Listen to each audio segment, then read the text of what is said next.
Good afternoon, folks. It's about 6:15 on June 20th, 2015. And I just wanted to go on the record and talk about a few things regarding the recent church shooting in South Carolina.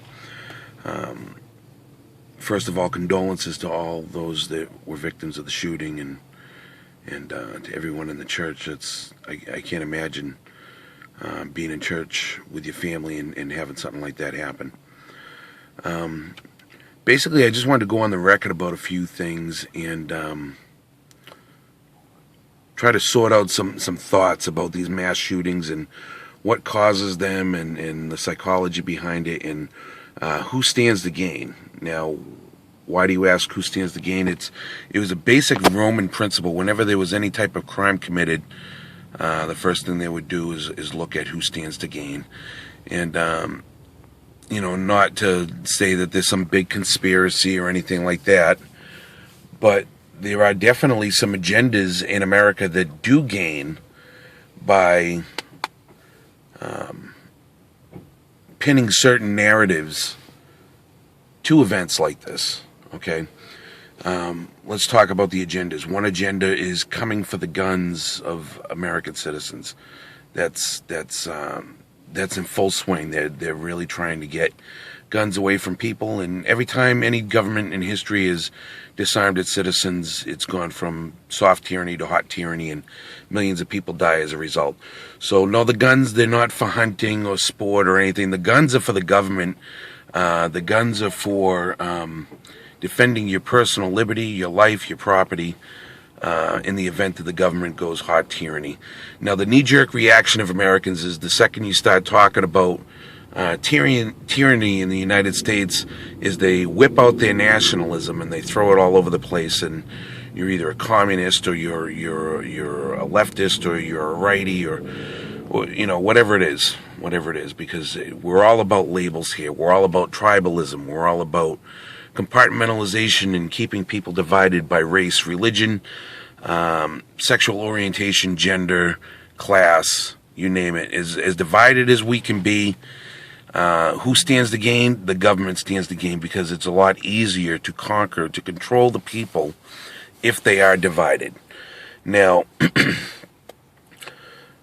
what are the things that are not being talked about when it comes to these mass shootings or these tragedies? The Sandy Hook shooting. That kid was on all sorts of psychotropic drugs.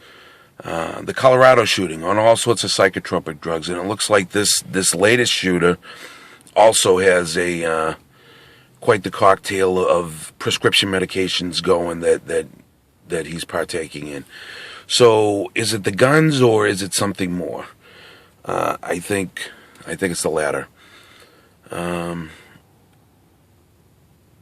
There was a few things around the Colorado shooting and the Sandy Hook shooting that, without jumping on conspiracy theories and saying stuff that impeaches your credibility right off the bat, the father of both Adam Lanza and James Holmes, both of them are one way or another tied into this banking scandal called LIBOR. It's an acronym, LIBOR.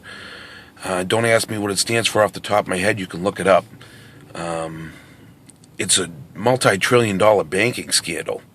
So to have two mass shooters, both on psychotropic drugs, linked to the same banking scandal, I think that's a bigger coincidence than them being white with shitty haircuts or eyes popping out of their head. I think that there's valid questions there that should be asked. But you're not going to have those questions asked by the media, because it doesn't fit the narrative and it doesn't serve their agenda. Now, something that's very interesting about James Holmes is if you look him up on YouTube, back in 2006, he was giving PowerPoint presentations on neuroscience and how in the future we'd be driving cars with our brains. It's really not that far-fetched. I mean, human chipping is a concept. You could look up human chipping. They want to chip humans the same way that they chip pets, okay?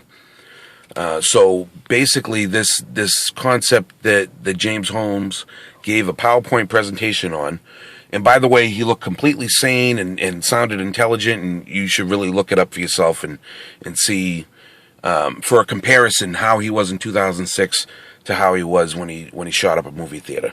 So that's never ever talked about in the mainstream media. If it is, it's buried. These are, freedom of press doesn't mean turning on your television and flipping to Fox News or CNN or MSNBC. Freedom of press means that you're getting your information from people who stand to gain nothing by giving you information. You're supposed to be getting an unbiased opinion, but how could you have an unbiased opinion coming through the press? If you go to Fox, it's very biased towards the right, and if you go to CNN, it's very biased towards the left. Who stands to gain from that? Again, it's divide and conquer. You're being split on your ideology that is being served up to you. All of your opinions, if they're coming from Fox, MSNBC, or CNN, are they're very tilted in a certain direction. That's not free press. If you watch that media, and that's where you get your information from, you don't have an unbiased opinion. You have an opinion that has been served up to you. You need to have due diligence, do a little research, and look past what's being served to you. Is there racism? Is there racism in America? Absolutely. But who stands to gain from black folks and white folks being at each other's throats? Who stands to gain from Christians and Muslims being at each other's throats? Or men and women, or gays and straights? Who gains by that narrative? Well, the people who are trying to enact more laws to restrict you further. These are not short conversations that Americans need to have with one another. I got involved in an argument online yesterday over this, and automatically I was called a bigot. And, I had a really bad day, and I used some language towards an individual that I shouldn't have, calling somebody names, calling them illiterate. I'm not a bigot. I love all people, and I love all cultures, and I do what I do, posting videos or sharing information, because I'm invested in the future of all people. If I'm not free, if you're not free, I'm not free, and vice versa.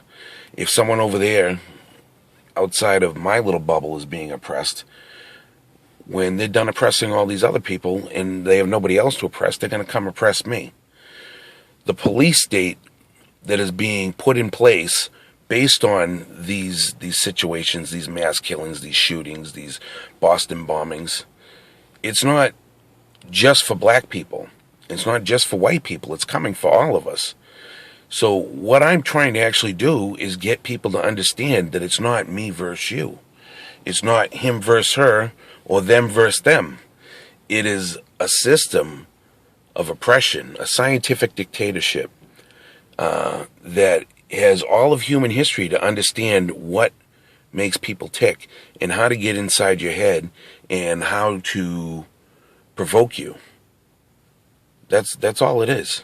And the second that you can stop focusing on white people and black people and gay people and straight people and Christians and Muslims or atheists or whatever your pet peeve is, and the second you realize that all your information is coming from a media source that is controlled and has a vested interest in keeping you divided from your fellow person, then the sooner we can actually discuss solutions that will bear results.